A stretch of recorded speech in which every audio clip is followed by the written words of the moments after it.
interesante y no sé, vos sabés demasiado también, así que sobre todo y en particular toda la referencia histórica que has hecho respecto de la situación contextual interesante, ¿no? De cómo surge el ferrocarril. Bueno, recuerda en 1857 empieza a moverse el ferrocarril con la famosa porteña, ¿no? Es decir, 4 años después de la sanción de la Constitución de 1853, o sea, recién se estaba formando el Estado Nacional. Hizo bien referencia a la batalla del Caseros del 22 de febrero de 1852, donde, bueno, las fuerzas de Rosas, de Juan Manuel de Rosas, el restaurador de las leyes, es derrocado a través de Urquiza con el ejército grande, ¿no? Ahí en parte el Imperio de Brasil toma revancha de la derrota de Ituzaingó. Pero bueno, también esto afecta a dilemas íntimos nacionalistas y racistas, por supuesto. El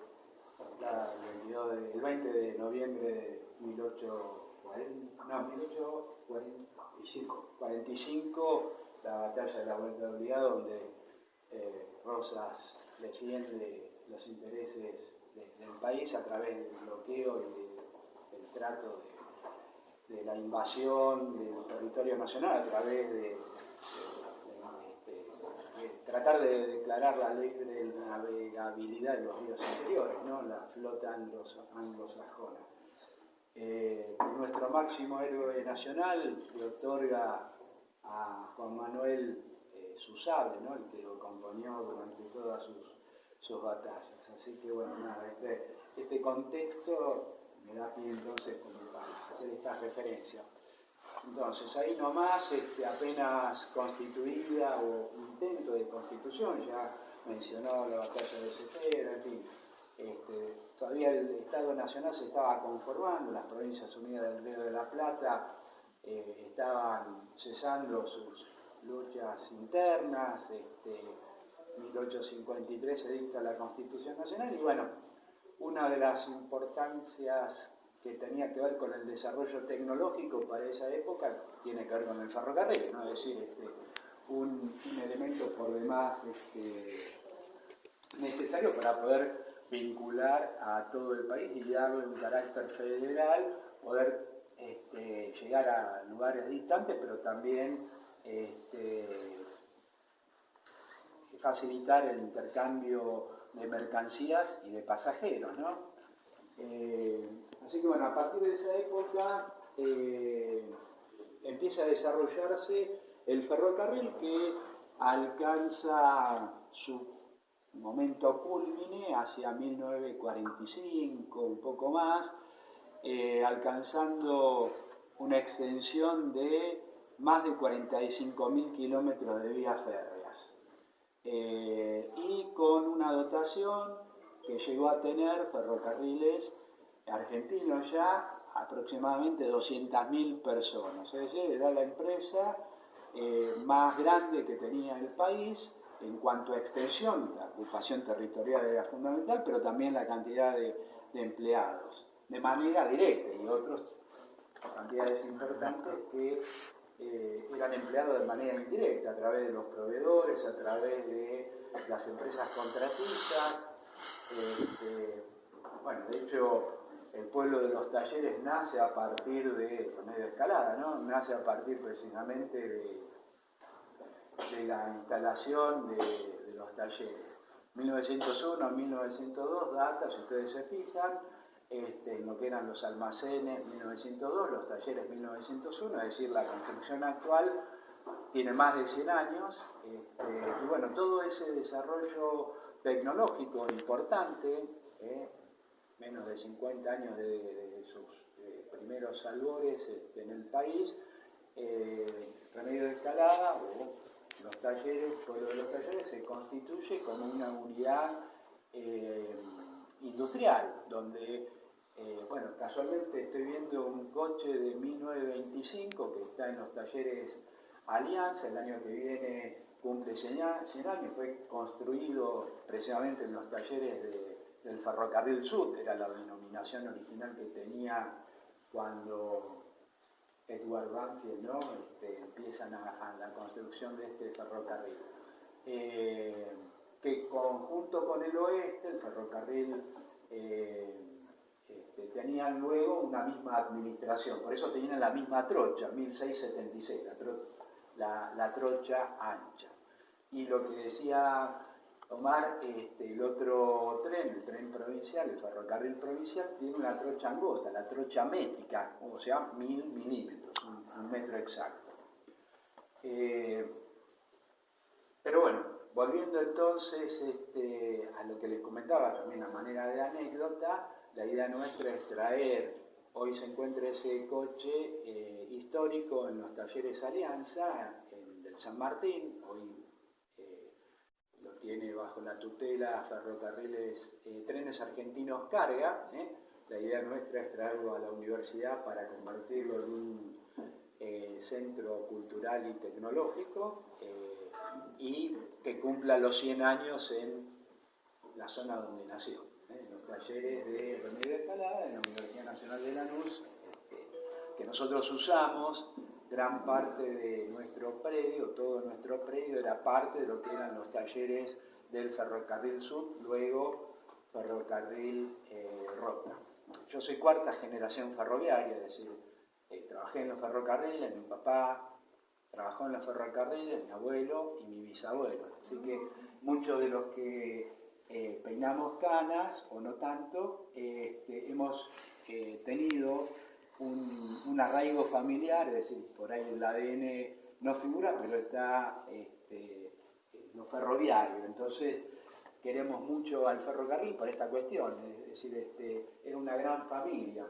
De hecho, el ferrocarril tenía un sistema de aprendices, es decir, cuando todavía las escuelas técnicas no estaban institucionalizadas, cuando era bastante difícil poder acceder a una educación, el ferrocarril tenía, en la época de los ingleses, ya un sistema de aprendices donde un muchacho de 14, 15 años ingresaba al ferrocarril como aprendiz, después de haber terminado la escuela primaria, y se empezaba a formar. Recibía un sueldo como un operario básico, pero era un aprendiz, y nada mejor que para un oficial, no un oficial de rango militar, sino una persona que tenía el oficio de mecánico, tornero, electricista, lo que sea, le ponían bajo su tutela a este Nobel, a este jovencito, para que después con el tiempo fuera adquiriendo habilidades y destrezas para, bueno, tener su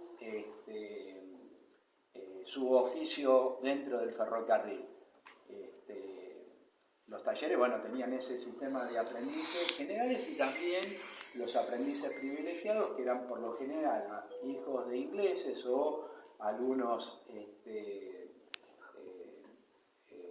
pobladores autóctonos con algún tipo de preparación que hacían rotaciones de 2 o 3 meses durante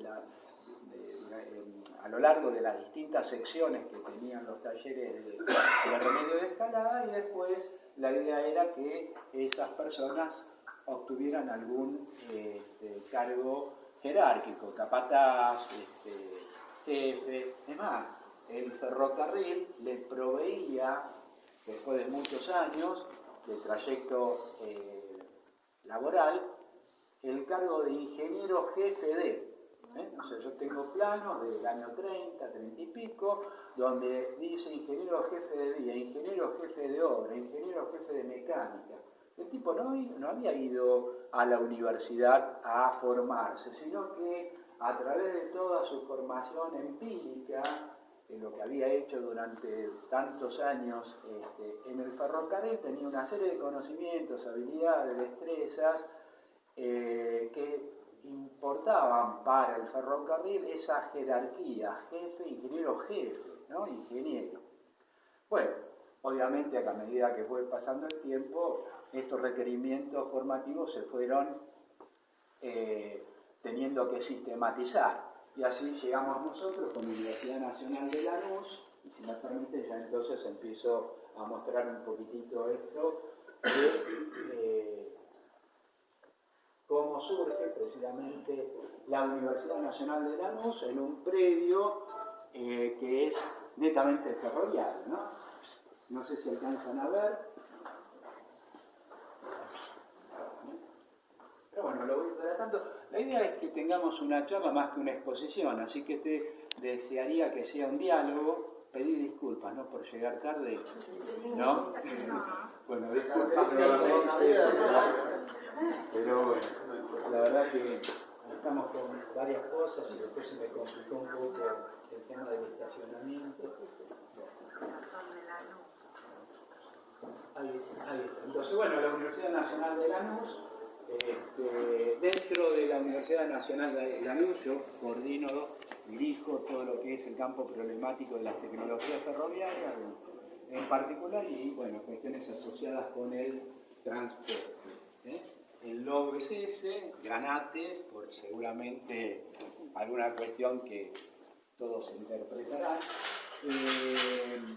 Nuestro predio, nuestro campus está en lo que eran parte de los talleres de remedio de escalada. De hecho, el rectorado está en lo que eran los almacenes.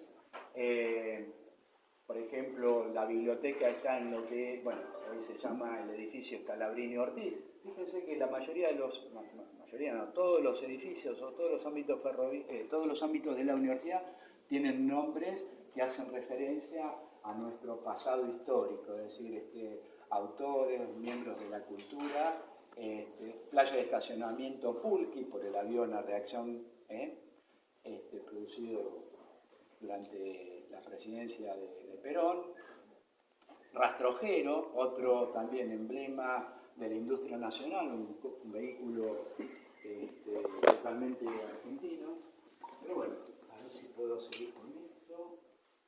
Bien, ahora ahí tienen, esto sería el edificio Scalabrini Ortiz, donde ahí estaba la carpintería gruesa, es decir, el ferrocarril también traía los troncos de madera y ahí en este sector se hacían las tablas que luego iban a la carpintería fina, donde los ebanistas construían los coches y vagones.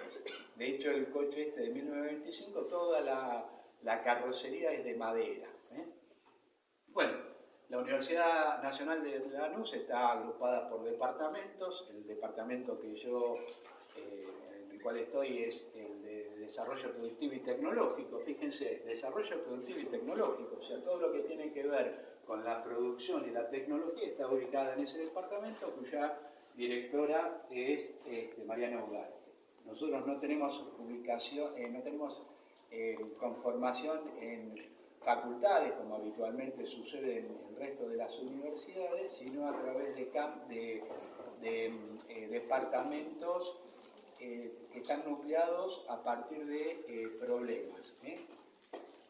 Bueno, yo estoy a cargo entonces de la licenciatura y de la tecnología, de la licenciatura y de la tecnicatura en tecnologías ferroviarias. En rigor, nuestra oferta académica es más amplia que la que está ahí. Estamos dictando diplomaturas con ALAF, que es la Asociación Latinoamericana de Ferrocarriles, con DECAP, que es la Empresa de Desarrollo de Capital Humano Ferroviario, y también cursos de formación profesional para el ámbito ferroviario. Es decir, que es bastante extensa nuestra oferta académica, tanto de grado como de pregrado, como de formación profesional. La característica de la Universidad Nacional de Lanús es una universidad no tradicional, tiene en cuenta entonces las necesidades concretas de la región. Es decir, nuestro currículum, nuestros contenidos los determinan las necesidades concretas. Y las investigaciones y las ofertas académicas tienen que ver con esas necesidades para dar respuesta a las mismas. Estamos agrupados en 4 departamentos, por ejemplo, salud comunitaria, humanidades y artes, planificación y políticas públicas y, bueno, desarrollo productivo y tecnológico. Aproximadamente tenemos unos 16.000 estudiantes. Bueno, dentro de los valores que la universidad promueve y promulga, y sostiene, bueno, están todos estos que están allí, que son los que nos guían a nosotros a diario para llevar adelante nuestras actividades. Básicamente en la universidad se desarrollan 3 ejes o 3 pilares o 3 columnas. Una tiene que ver con lo académico, la enseñanza, otro tiene que ver con la investigación, es decir, producir el conocimiento para luego impartirlo, y otro que tiene que ver con lo que en la universidad se conoce como cooperación, que en otras universidades se llama extensión. Nosotros cooperamos, colaboramos con el entorno socioproductivo para mejorarlo, para producir mejoras que en definitiva atiendan a las necesidades de las personas para que puedan lograr capacitaciones e inserciones laborales y de esa manera poder tener un ascenso en la escala social, ¿no? A partir de su formación académica y su ingresos mayores a partir de una cualificación profesional. Bueno, la soberanía, la solidaridad, el trabajo digno, la defensa de la democracia, bueno, son todos los valores sobre los cuales se cimientan todas nuestras actividades. Si les resulta medio pesado me dicen, cambiamos de tema, si tienen alguna pregunta me consultan, no hay ningún problema, la idea es que sea algo dialogado para poder interactuar. Bueno, estas son las carreras que nosotros tenemos dentro del departamento, una de ellas es obviamente tecnologías ferroviarias, pero después hay otras como turismo, sistemas, alimentos, etc. Un poco también para que lo conozcan y que puedan eventualmente difundir o orientarlos a personas allegadas a ustedes. Tenemos algunas especializaciones, o sea, nosotros podemos tener carreras de pregrado, de grado y de posgrado, es decir, una vez que se reciben, no termina ahí con un título universitario, sino que pueden seguir una especialización, una maestría y también doctorados. Así que ahí tenemos una serie de formaciones. La creación entonces de la universidad data del 2011, una universidad que fue creada, el proyecto de ley fue presentado al Senado en épocas en la Cámara de Diputados y después aprobado también por el Senado, pero tengo referencias concretas de la persona o las personas que impulsaron la creación de la universidad. Esta universidad fue creada por ley junto con la Universidad Nacional del 3 de Febrero.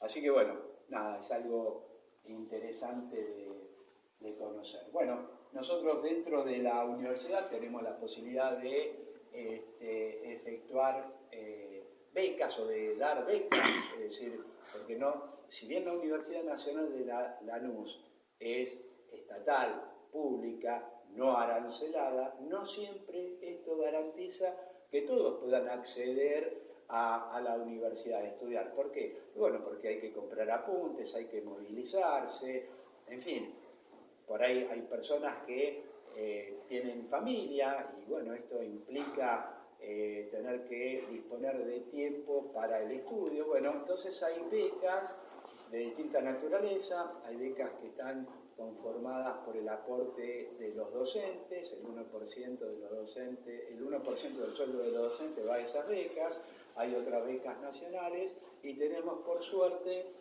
este gobierno dio marcha atrás, había dado de baja unas becas Belgrano, que ahora las volvieron a restituir, que están orientadas hacia carreras estratégicas. Es decir, que el Estado Nacional ha establecido algunas carreras que son de importancia para el desarrollo de la nación y bueno, una de ellas es tecnologías ferroviarias. Bueno, ahí teníamos entonces, la creación es de 2011, nosotros como carrera,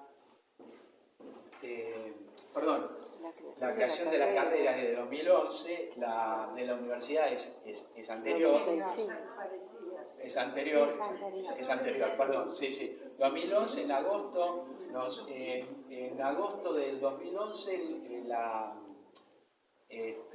la universidad, por resolución 144, establece la creación de la carrera de tecnología ferroviaria. La universidad es anterior, perdón, hay un lapsus. Nosotros tenemos entonces para la carrera un título intermedio que es una tecnicatura de 3 años. Ahí ustedes ven primer año, segundo y tercer año, todas las materias que están, obviamente tienen que ver con ciencias básicas, matemáticas, 3 niveles, física, 2 niveles, etc. Y después tecnologías básicas como pueden ser termodinámica, electrónica, etc. Y después tecnologías aplicadas.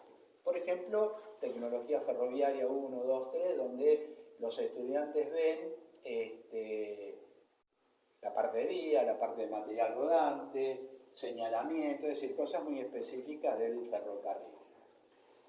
Bueno, ahí están los alcances del título de técnico. ¿Para qué el título? Y un poco tiene que ver con esto. Antes, digamos que cuando la complejidad de la tecnológica no era muy elevada, alcanzaba con una formación, como dije al principio, en el año 20, 30, a través de, bueno, un contacto con la persona que sabía y iba aprendiendo el oficio. A medida que el ferrocarril va avanzando, imagínense ustedes que partimos de una locomotora a vapor, ¿no? muy simple, en 1857, después esas locomotoras se complejizan, tienen sistemas cada vez más elaborados, alcanzan velocidades de más de 120 km por hora, o sea, Mar del Plata con las locomotoras a vapor se podían alcanzar velocidades de 120 km por hora, después las diésel eléctricas.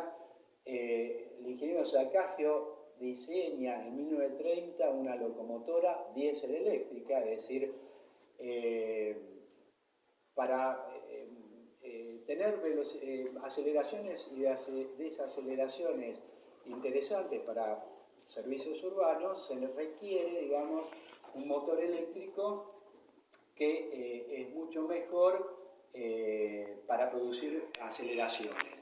Entonces, desarrollan una locomotora diésel, a diferencia del sistema a vapor, que es una máquina de combustión externa. El motor diésel es una máquina de combustión interna, es decir, que en este caso el gasoil es quemado, explota dentro de la cámara de combustión, eso genera energía calórica muy grande. Esa energía calórica, a través de un pistón que sube y baja, genera energía mecánica, movimiento alternativo, que es transformado en movimiento circular, y entonces se acopla a un generador eléctrico, genera electricidad, y ese generador eléctrico provoca el movimiento de un motor eléctrico. El motor eléctrico entonces puede cambiar de régimen muy fácilmente, pasar de pocas revoluciones a muchas revoluciones.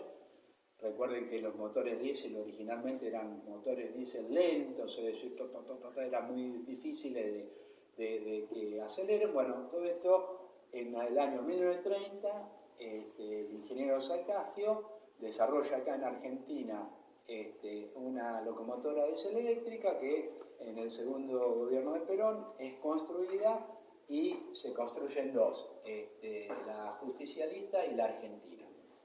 O sea que, y hoy ya tenemos ferrocarriles electrificados, es decir, con motores eléctricos, con corriente de 25.000 volts, bueno, y en el exterior trenes de alta velocidad, de 300 kilómetros, una velocidad comercial, es decir que, por ejemplo, si tuviéramos un igual que uniera Rosario con Retiro, en una hora estaríamos en Rosario, O sea que, evidentemente, hay avances tecnológicos que implican la necesidad de formar a nuevos profesionales con una formación universitaria. Por eso la creación de la carrera nuestra dentro de la universidad. Bueno, es fundamental para nosotros la seguridad operacional. Vieron que hace poco hubo un accidente en el San Martín, tenía que ver con que se habían robado algún cable de cobre, fundamental fundamentalmente una de las cuestiones que se basa la explotación ferroviaria tiene que ver con la seguridad, o sea, son muy escasos los incidentes que se pueden producir dentro del ferrocarril. También las ventajas comparativas que tiene el ferrocarril es que el coeficiente de rozamiento que está entre la rueda de acero y el riel es muy pero muy bajo. Entonces la cantidad de energía que consume el motor que tiene que impulsar a esa formación es muy pequeña comparada con el camión, con el auto, y de esa manera los costos de transporte de mercancías o de pasajeros es mínimo comparado con el camión o con el colectivo.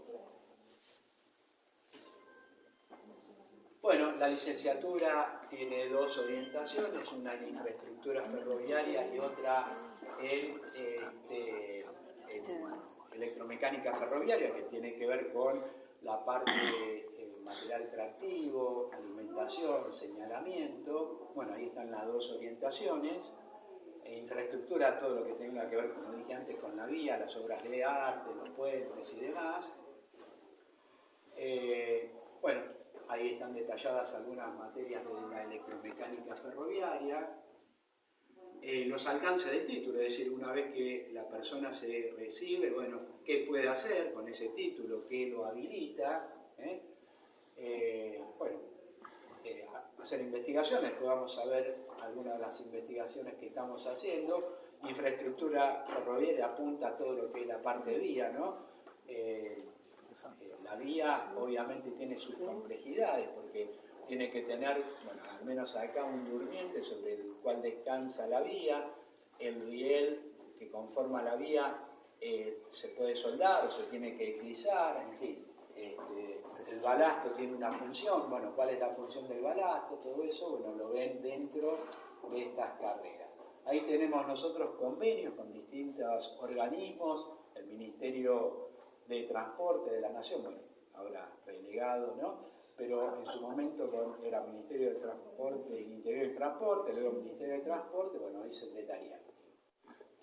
CONSOPSE, que es la operadora ferroviaria, el Centro Nacional de Capacitación Ferroviaria, y algunas universidades como la Beijing Shantung de China, Castilla-La Mancha de España, bueno, y otras universidades también locales.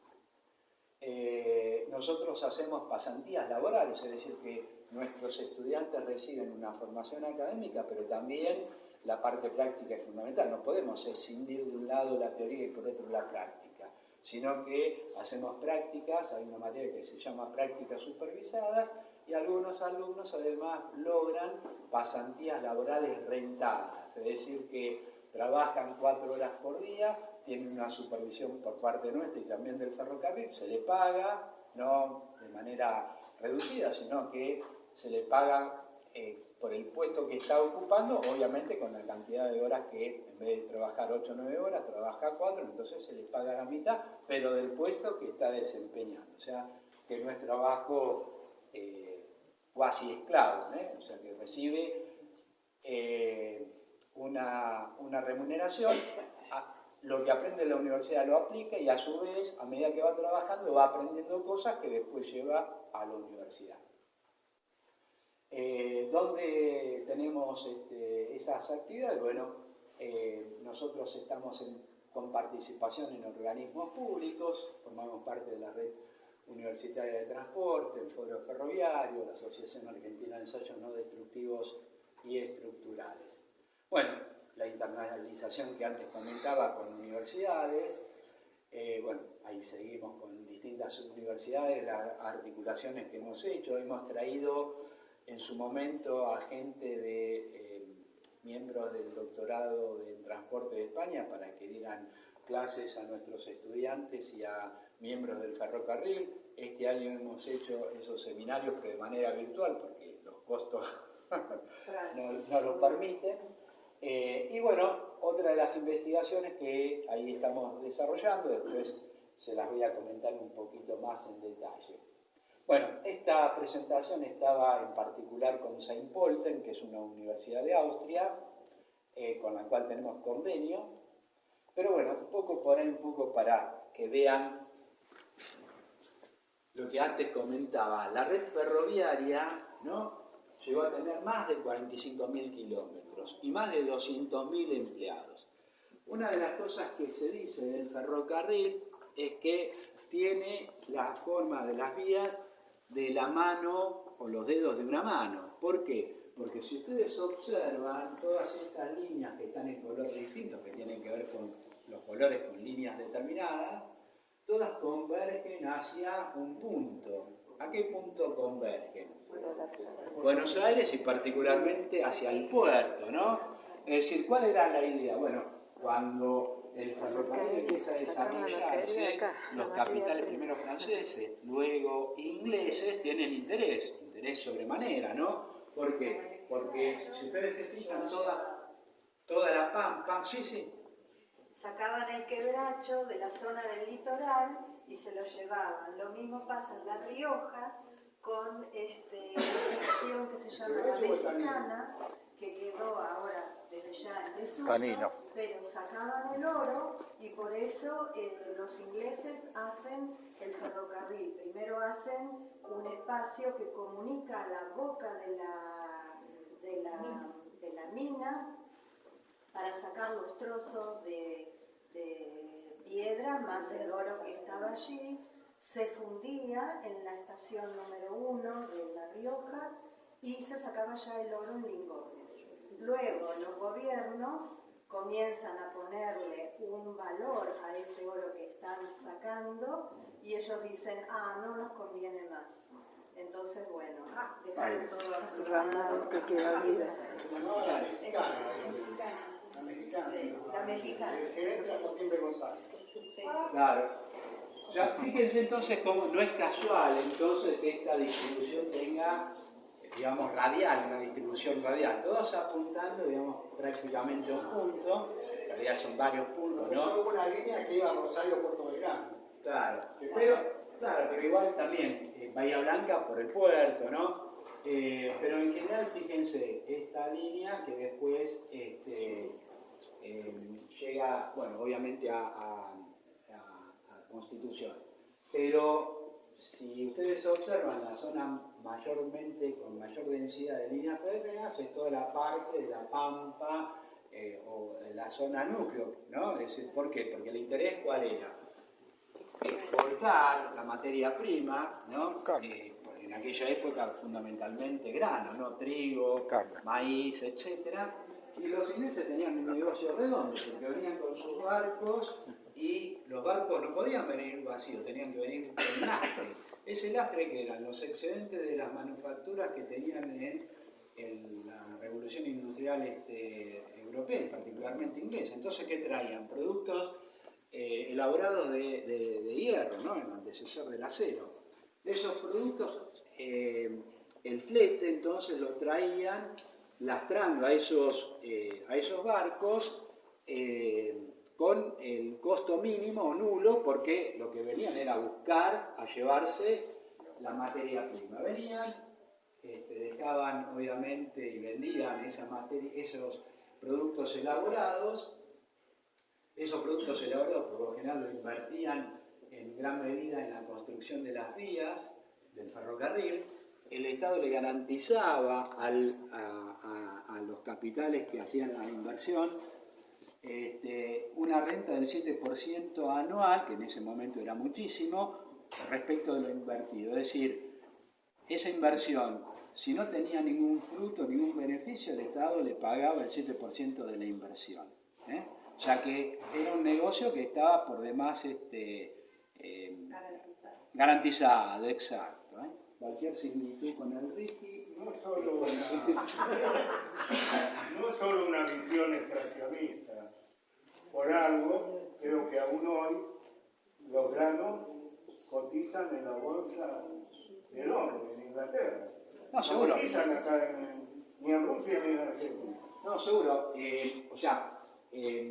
Obviamente nosotros tenemos toda esta distribución, pero pensado, digamos, con un modelo del que invierte, y no con una estrategia política del Estado Nacional Argentino. Es decir, a ver, Macano, vos venís, bueno, pero pensemos en esta distribución. ¿por qué trochas distintas? Hay básicamente tres trochas, bueno, la trochita es otra, una cuarta. ¿Por qué no todas la misma trocha?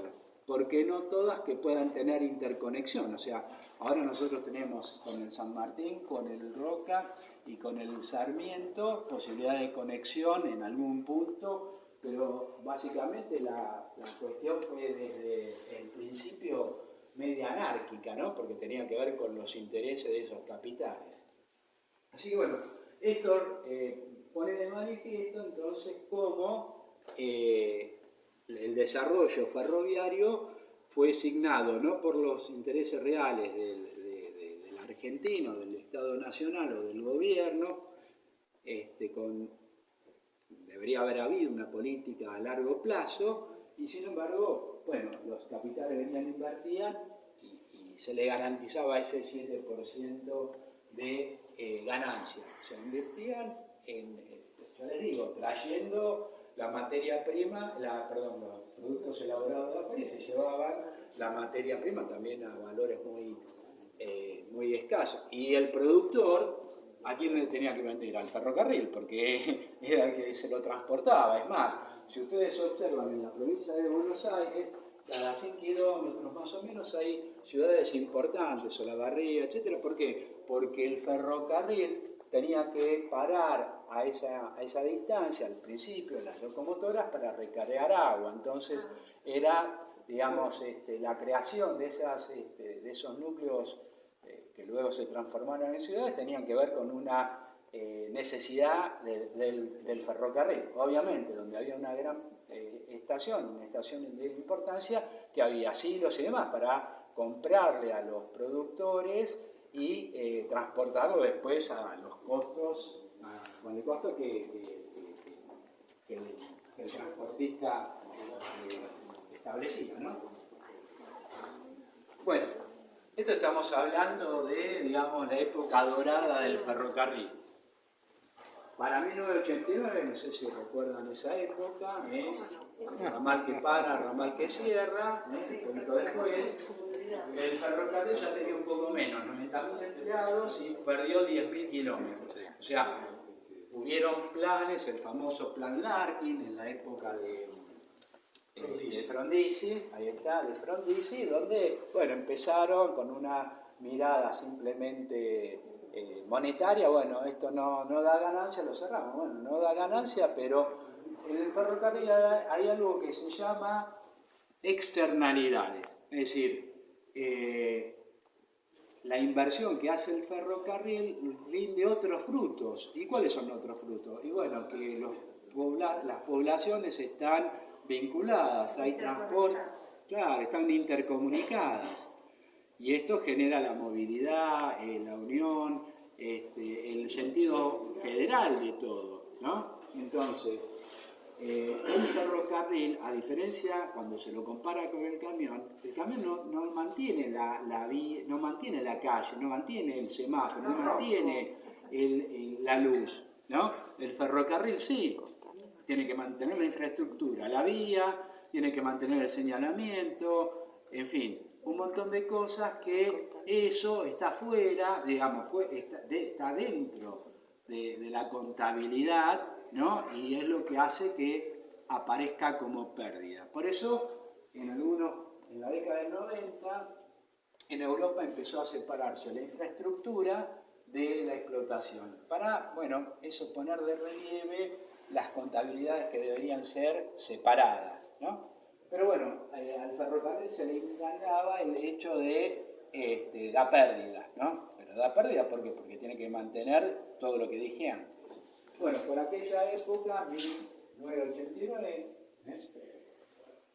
el Estado invertía $1 millón de pesos o dólares por día, tenía 90.000 empleados y 35.000 kilómetros de vía. Hacia el 2003, después del proceso de cierre, concesión, etc., el Estado argentino se quedó con 15.000 empleados y operativamente, bueno, estos son 1.000 kilómetros de vía, en realidad yo dudo que esto sea, pero sin embargo seguía aportando esa plata que antes era para el Estado Nacional, se lo daba a las concesionarias. Es decir, que las concesionarias recibían la vía, que era del Estado, el material relevante, que era del Estado, con la obligación de mantenerlo, cosa que en general no ocurrió totalmente o no ocurre.